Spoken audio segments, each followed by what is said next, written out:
Hello there and welcome to another episode here on the Strong by Design podcast. Your host today, Coach Chris Wilson, with yet another terrific guest and a really fun topic. Actually, it's kind of a series of different topics that are all in the wheelhouse of our guest today. And I must admit, I'm a bit selfish because these are questions or topics, I should say, that I just love digging into myself. So I am as much benefiting from the information and the conversation with our guest today as all of you great listeners out there. So get ready, get your notepads out, because this is going to be a lot of fun, and I'm really looking forward to it. Before I introduce today's very special guest, I would like to take a moment of gratitude just to say thank you so much for following the Strong by Design podcast. We're deep now into 2022. Every single week we release a new episode that's somehow connected to helping you in body and mind and spirit. There's really nothing that we're not willing to tackle. No topic is off the table for us if it has to do with getting stronger in your life, living life strong by design. And so I am so grateful for all of our wonderful return listeners that we've had now for 4 years, coming into our 5th season here soon. And if you're a new listener to the podcast, well, welcome. So happy to have you. Hope today's podcast, being your first, is a really good one for you, and you enjoy it, and you come back. And there are over 200 episodes for you to go back and listen to. Tremendous guests over the years, and we're not stopping anytime soon. We release a podcast every single week. Sometimes we even do bonus episodes in between. So thanks again for that. And if I forget to say it at the end, be sure to hit that 5 stars and share this episode with someone who could benefit from it. That's the only way this podcast really grows is from word of mouth, is from sharing, is from people leaving a review. Kind of those natural, organic things that people just want to do when they hear a really good topic or conversation. They want to, let other people know about it. So that really means a lot to us. We really appreciate that. So our guest today, Mr. Douglas Bertram, goes by Doug as far as I can tell, so we can keep it a little bit less formal today. He is a peak performance expert. His resume is phenomenal, really. He's founder of the Structural Elements platform. He has 27 years of clinical experience treating patients with his proprietary combination of Chinese medicine and manual therapy.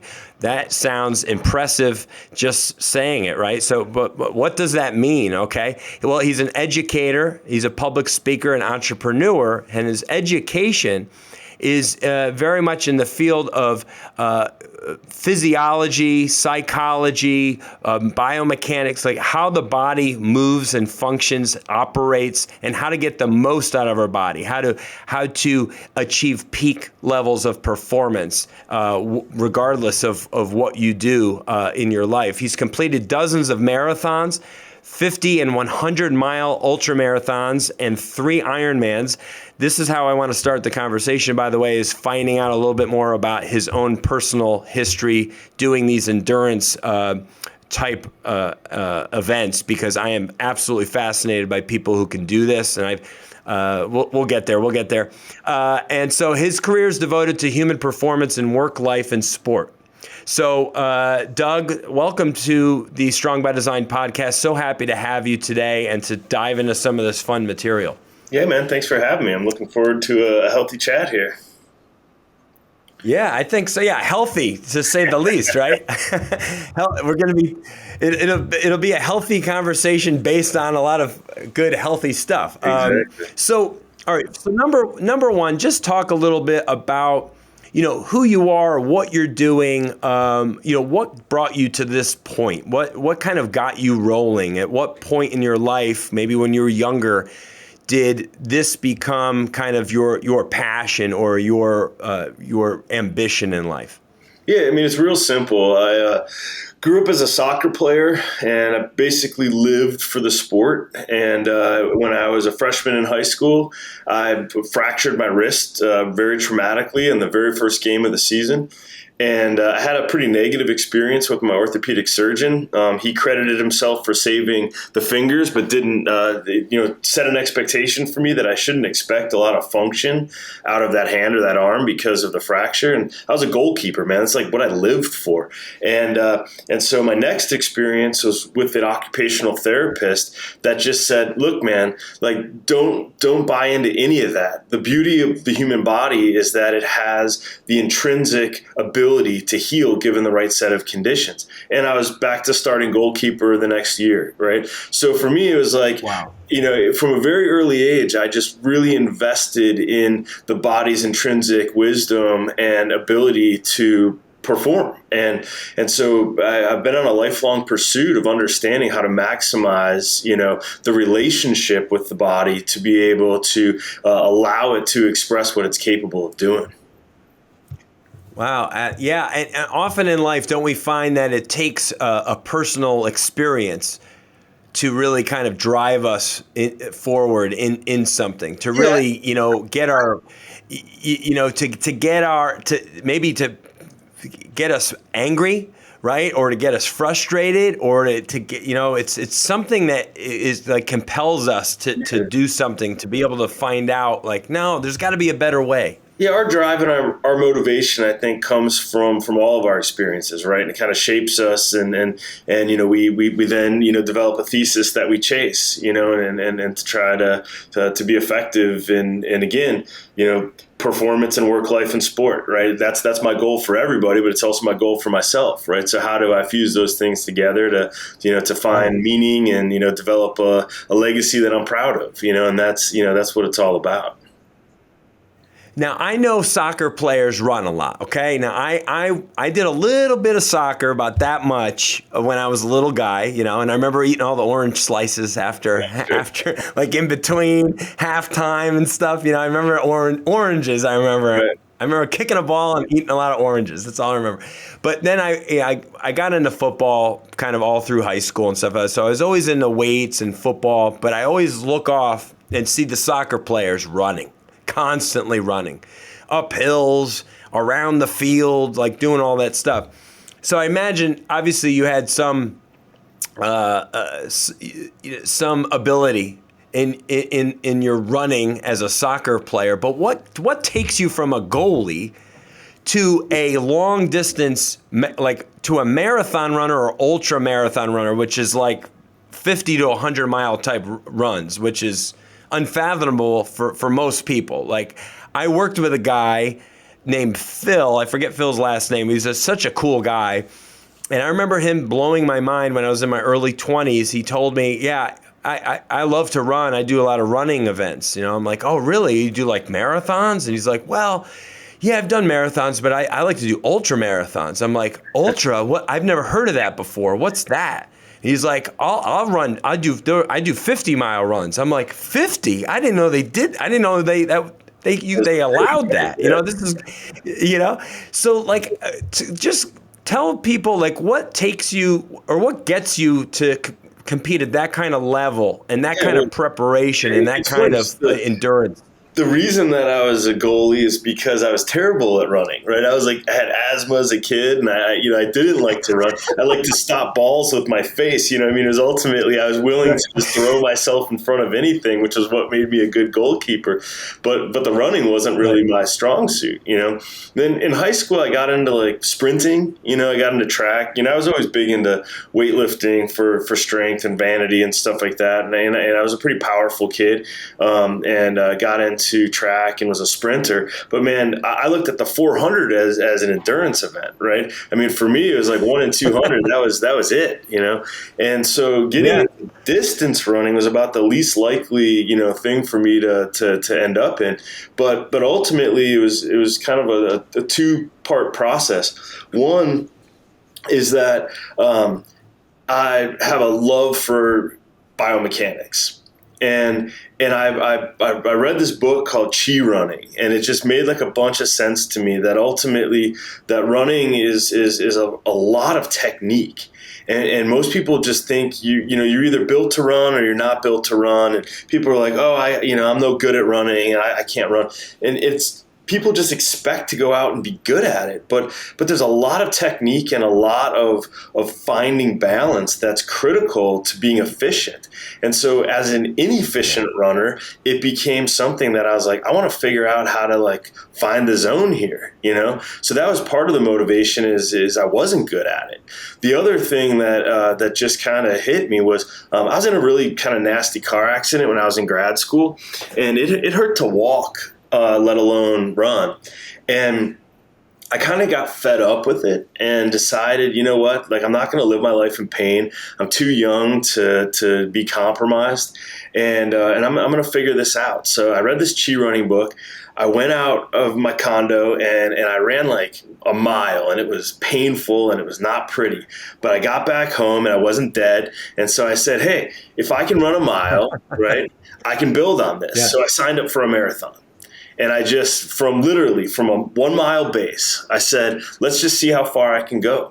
And fast forward, I completed the marathon, and I said, well, okay, apparently 26.2 isn't as far as I could go. So I signed up for a 50K and did a 50K, and that led to a 50 miler and to a 100 miler and, to Ironmans and all kinds of stuff.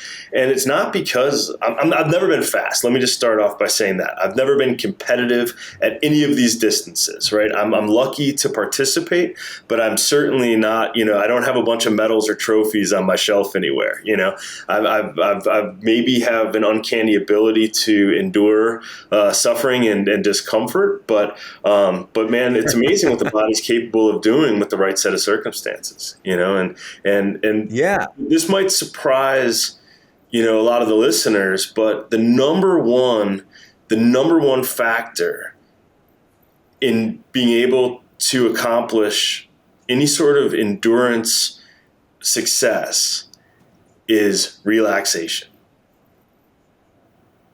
And that might surprise people, but when you have the anxiety, I was going to say, it sounds counterintuitive, doesn't it? But when you have the anxiety of like, oh man, this is tough, and I have to do this for 87 more miles, guess what? You're going to freak out, and you're not going to be able to do it.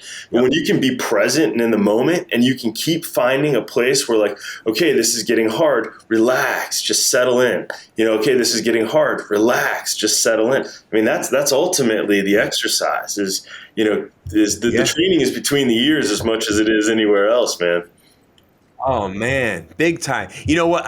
Just to add a little humor to that, I thought maybe what you were going with before you let the cat out of the bag with relaxation, I thought you were going to say Band-Aids over the nipples. Oh, that's key. Because I know how important that, I mean, that's maybe second, right? Relax and like protect the nipples. I got interviewed one time and it was like, how did you prepare for this race? And I just lifted up my shirt and showed my nipple Band-Aids. And I was like, that's basically, about as much as I've done here. And one other just kind of funny story, man. My PR marathon was the New York City Marathon, and we had gotten in. I was working for a company that joined via charity. And so, we all had to wear these shirts, and they were not my normal training shirt. It was kind of a less expensive tech top that we got through this charity. And so my finishing photo of like my all-time fastest marathon is me with like my arms in the air, just like, blood streaking down my chest, So yes. it was like that's not going to make the the wall for sure. But yeah, it's an important factor for sure. Well, people who have never done any kind of long distance running, a 3K, a 5K, even a 10K, may not require it depending on, the person. But if you've done anything, even, a half marathon or longer, or some type of all day endurance event, protecting, it sounds silly, right? But a lot of times what people are wearing is they're wearing something that's like a dry fit type thing, right? Or something that's kind of nylon or spandexy. And what happens is that can move up and down on your body's surfaces, namely your nipples. And if you're not covering those things and you got a whole day of material just moving and shifting, you got some chafing going on, so I even people don't really think about just, with endurance athletics, you've got increased exposure time, right? So Yes, a lot right. of the learning curve is like, how do I eat while I'm running? How do I prevent chafe in my thighs and my nipples? How do I carry water with me when I train? How, all these things are learning curve stuff, and the people that are Yes. good at it, it's just from time in the saddle and learning from the seasoned vets, No doubt about it. No, I love finding out about stuff like that, and it's I think it's always very interesting conversation when you meet somebody that can do pretty crazy endurance competition of all kind. There's lots of different things, right? There's mud runs and adventure races and ultra marathon, and bike related stuff and just any of these outdoor or eco type challenges of any kind are so cool. And I encourage anyone listening, if you've never done anything like this, any of these, they have a lot of starter beginner type ones that are very short distances, are just good starter, like try it. Give it a try. It's so good in life for everyone to compete at some level, no matter their age or their gender or their physical ability. Go do something, even if it's a walk-related thing or a hike or a trail thing. It's so fun and so good for you. Well, again, I go back to, I got into all this stuff injured, right? And unable to run a mile, right? So, the beauty of it is that, people think, oh, I could never do that. Well, you can't if you don't get out and start, right? So, whether it's running and walking around the block, maybe you start off by, hey, I'm going to walk for 30 seconds. I'm going to run for 5 seconds. Well, guess what? You just started and now you can build on that, right? And the body requires adaptation. You train the tissues of the body and you learn the technique of how to get more efficient, but you can't do it thinking about it. You got to do it by starting, and then from there, one of the things that we in our business and my practice and kind of my field of study and everything else is I've had a fascination with connective tissue, more so than really focusing on building muscle or even I pay a lot of attention to the alignment of the bones, but only because of how it relates to the connective tissue. But the connective tissue, the fascia, that separates one muscle from its neighbor and kind of surrounds all of the organs and connects to the bone and is continuous underneath our skin. This has been kind of my primary point of entry with looking at how the body can adapt to be able to do these crazy things. And you can train your muscles, yes, but you have to train your fascia. You have to train the connective tissue. And if you go too fast, guess what? You're gonna run into inflammation and you're gonna run into injury and you're gonna get shut down. And if you don't stress yourself, you're never going to adapt. You're never going to get stronger. You're never going to improve. So it's a simple formula. It's work plus rest, equals fitness, right? And you have to put in the effort, and then you have to recover, and then you have to put in another effort, and you have to recover. And if you do that, it's formulaic, right? You do the right things countered with the right recovery, and the body will continue to get stronger. The body is an adaptation machine, and it can get good at just about anything that you throw at it, given time and given, like you said, that work-rest ratio, where it's kind of systematic and structured and planned out. People don't just get good at something by luck most times. Certainly there's outliers, right? But most people, it's the 10,000 hour rule, right? It's like they had to really drill themselves and find a rhythm and you don't just get good at piano because you sat down a few times. Like you played piano several hours a day for several weeks for several years, and now you're like an amazing pianist. Right. It didn't just happen. Like you got to put the work in, and people nowadays, unfortunately, want the quick fixes. Don't want to put the work in, but if you want anything truly good and to truly feel the sense of accomplishment at something in your life, the work does need to be there. But what's cool is that you can do it in bite-sized chunks. It doesn't need to be hours a day. You can do stuff for minutes a day that over time, if you're consistent, can build into something really good. Yeah, absolutely. And my background is I studied Chinese medicine, and when people hear that, they're like, well, how does Chinese medicine and endurance athletics and all this stuff, kind of what's the central theme? And most people don't understand that in Chinese medicine, we learn about connective tissue planes called, and we in Chinese medicine we call them meridians, and they relate to organ systems and about balancing the body. Yeah. But these meridians, they're the fascia. They are the connective tissue. You can dissect right along them, and if you really start looking at the body through the functional layers of the body versus just origin and insertion anatomy, it's like a totally different, framework of how the body finds balance. And the importance of all of this is really, I said the key is relaxation, right? And we have this very, very basic system that controls all of our experiences in the body. And it's our autonomic nervous system, which has an on switch and an off switch. And our ability to have the on switch on when we need to perform and have the off switch off when we need to rest and digest is critical to being able to, continue to progress as an athlete. And not just an athlete, right? As a performer professionally, as a performer as a parent or a spouse. I mean, these are all endurance events. If anybody has a kid, they know that parenting is an endurance. Is it? Yeah. But how we regulate that stress response is everything, man. If we're in a high demand situation and we can't get our bodies to react with a high stress response, we're not going to perform.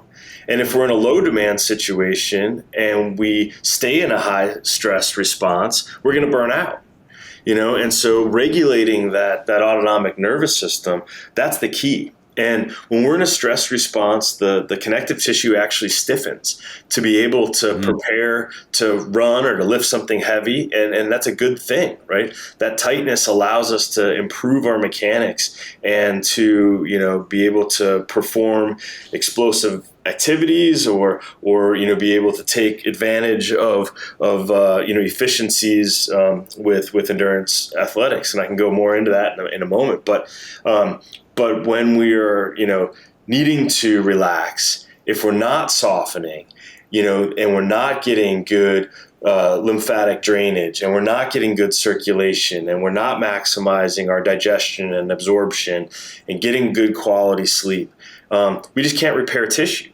And that's going to lead to inflammation, and it's going to lead to overuse injuries. So, it's formulaic. We need to learn how to turn it on when we need to perform, and we need to turn it off when we need to recover. And that's the name of the game. Well, without question, there's so much more that goes into it. You look at a high level or an elite athlete, how much goes into the product that you see on the field of play. Whatever the sport is, right? Yeah. Whatever the event or the activity is, there's so much behind the scenes happening there that we have absolutely most people, comprehension of what it took to get the person to that point. Sleep, massage, mobility work, strength training, nutrition, meditation, breathing exercise. It can go on and on and on, right? With everything it took. And then people are just blown away by what we see for that 1 hour, 2 hour, 3 hours of the performance. But there's so much behind the scenes work. It's like the overnight 10-year success story, right? Right. It's like somebody finally breaks through and has ultimate success at something. And then we say, wow, they came from out of nowhere. But it took 10 years for that to happen. Yeah, totally. And I everything that you just said, I think, is 100% true, especially when you're talking about people that are performing at an elite level, right? To do things that are hard by nature and then be really, really good at them and competitive, it takes a lot more effort and a lot more recovery. The biggest example of this is like college middle distance runners, right? They have to push the threshold, so consistently to gain like the slightest mechanical advantage, right? But they're constantly at risk of injury. And you see such high levels of injury amongst, college runners and young college athletes because they're constantly pushing the envelope to be competitive. And that is very true to compete at an elite level. You had mentioned in our brief conversation before the podcast that a lot of your listener base, are people that are starting off and maybe aren't all at that high elite level, but are movers who are looking to stay movers and are looking to be able to enjoy continuing to not even necessarily compete, but just work out and not have it damage them, but have it help be a productive experience. And it's pretty simple when I started off by saying I've never won a race, right, but I've competed in a ton of them and I've completed most of them, right, and I haven't put in a ton of hours to do this stuff, right.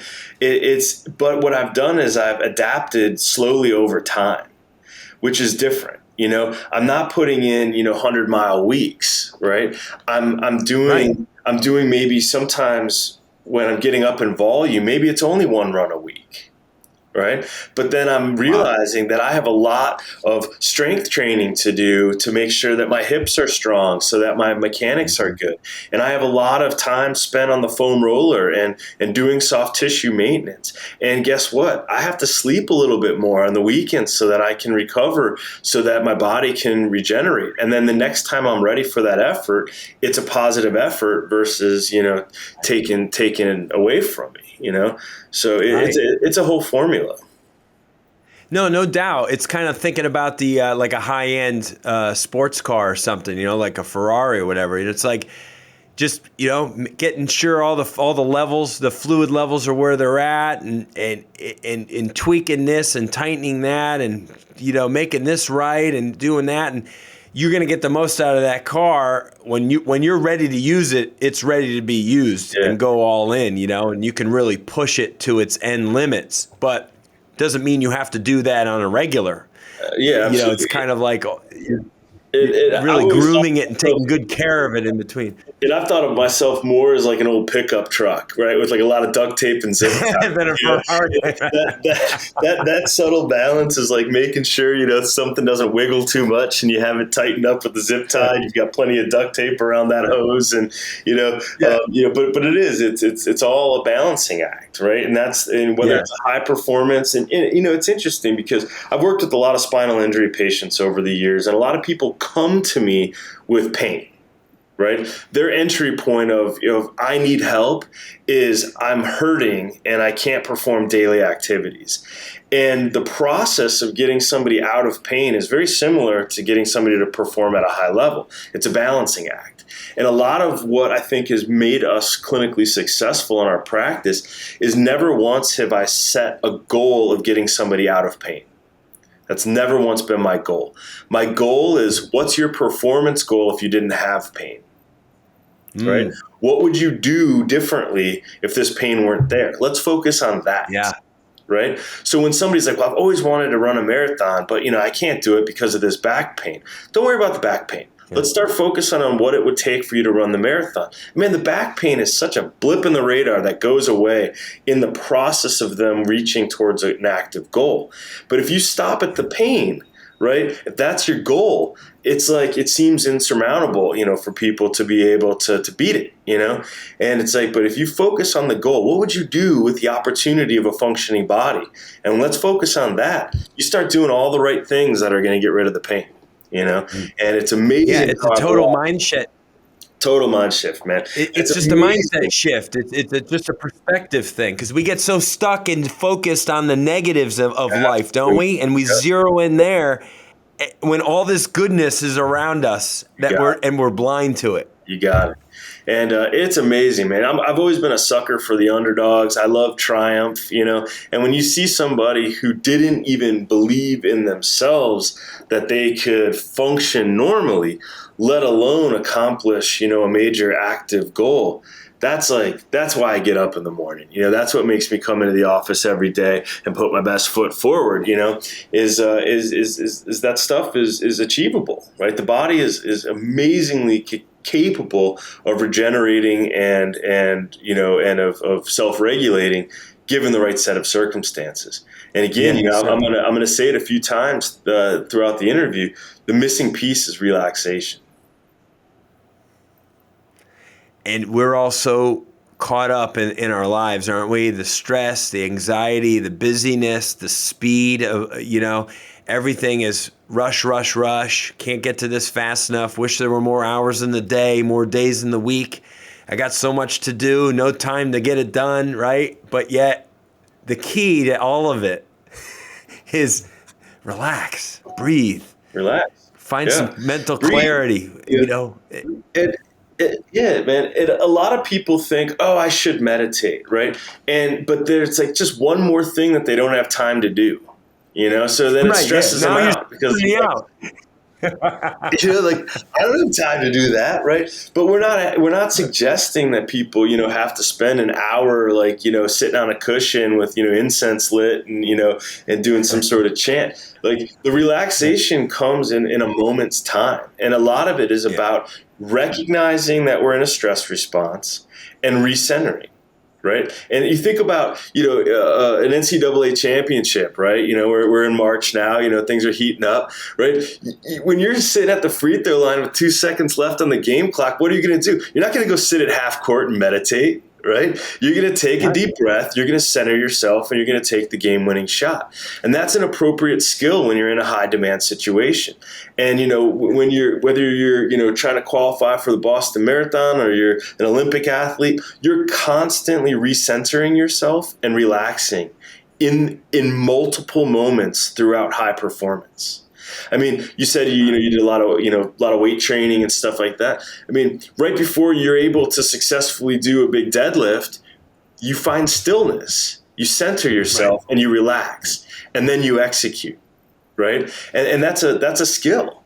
Yeah, you don't just have that. You learn that, right? And you practice that. Right. And the better you get at it, the more focused you can, be with your energy to achieve an explosive movement. Right. And then you reiterate those skills by taking longer periods of time to relax when you're not in that high demand situation, and you visualize it, and you try to really take deep breaths and let the bad performance go and visualize the good performance. And, these are all skills, these are all skills that we have to work on if we want to expect high performance. Yeah, no doubt. Great. Very well said. And, I really love that you went there and that we touched on that part of getting the most out of ourselves. Really does come down to take a step back, focus, relax, give yourself some time, and get good at that. Get good at mentally putting yourself into a different place. And then you can really kind of get the most out of yourself. Okay, you had touched on this several minutes ago. You had mentioned the word fascia. Yeah. And I think there's a lot of people they don't know what the heck that means. They really don't. Sometimes when I talk to people, I'll say it's kind of like the saran wrap of the body underneath the skin and the muscles. Could you talk about what it is and why people should even care? Yeah. And the effect that has on our body to move well, or quality of movement, and how we feel. Yeah. So I'm gonna kind of go top level here. Fascia is the largest organ in the body.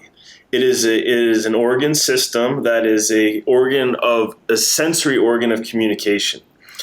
First and foremost. So it is responsible for bidirectional signaling between the body and the central nervous system. And when we're stressed, the nervous system communicates to the fascia to stiffen. And when we're, overworked, the fascia communicates to the central nervous system in terms of what's going on in the body. So first and foremost, its role is communication in the body. Second, it surrounds all of the structures in the body. And a lot of people think of like gauze or like a mesh, right? But fascia is actually fluid. Collagen is liquid. And there's like, 17 different types of collagen fibrils that change in terms of their tensile strength and their density. And depending upon how much stress an area of the body is under will determine what sort of collagen fibrils form. So fascia can be as fluid or as tense and stiff as the body needs it to be. And there are certain areas in the body, like the IT band, that is very, very dense, closely organized collagen fibrils, and man, you're going to be hard pressed to stretch that tissue with any sort of static stretching, with any sort of foam rolling. It is dense, fibrous tissue, and just because it hurts doesn't mean you're being productive when you start rolling back and forth over it. And then you have fascia that is, I'm going to be a little gross here, but is like the consistency of snot. Right? And it basically lubricates one muscle to be able to slide past its neighbor, until it doesn't, right? And if that snot starts to become thick and goopy, now all of a sudden it's sticky, and now it's, instead of allowing for movement of one muscle past its neighbor, it's preventing movement from one muscle past the neighbor. And that's what we call a focal adhesion. And when these adhesive areas form in the body, it's like, think of like wearing like a bulky sweater and then putting on a small jacket over it, right? You're not gonna, your movement's gonna be really restricted, right? And the adhesive fascia is the small jacket, and the bulky sweater is our muscles that want to be able to like have room and to be able to engorge and fill with blood and swell up.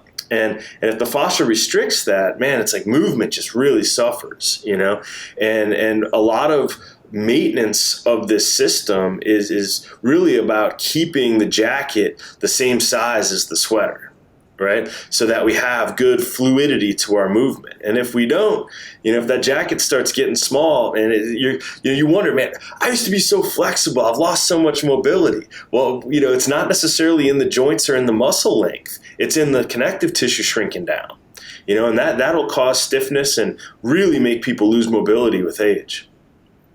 Oh, without question, for sure. And I go right to Tommy Boy with fat guy in a little coat, right? Yeah, that's the image. That's the takeaway.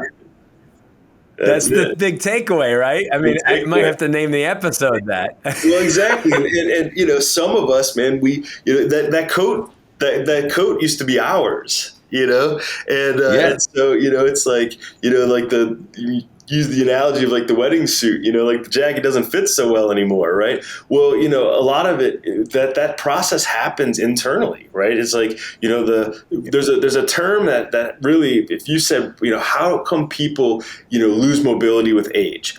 I can boil it down to one term: viscoelasticity.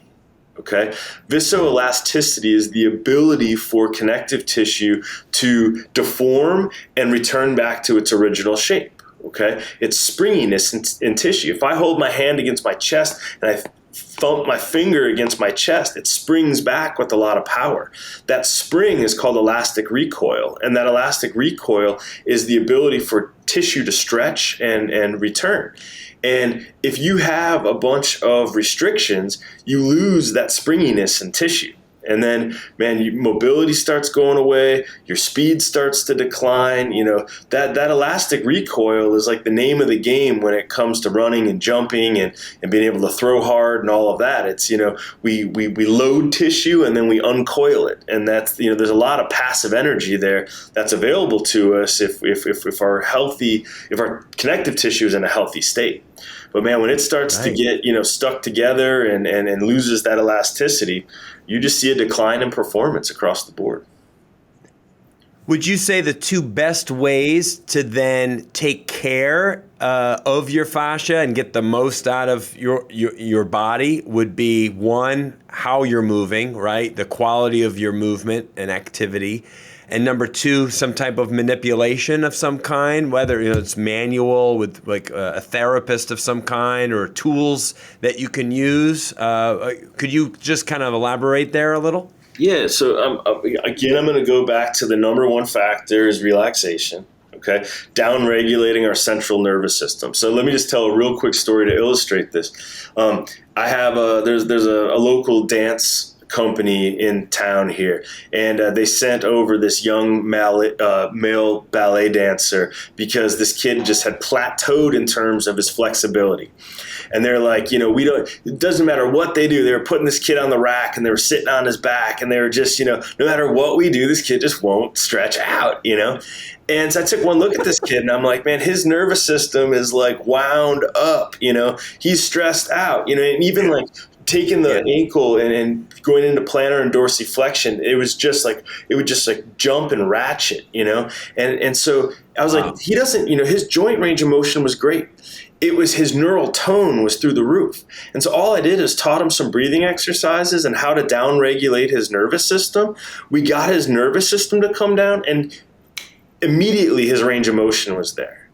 He broke through the plateau in like 20 minutes. Okay, because we downregulated his nervous system. So you have to be able to have the nervous system downregulated. Otherwise, you will maintain the stiffness in that tissue. Once you downregulate the nervous system, there's all kinds of tools for helping break apart and reorganize the connective tissue.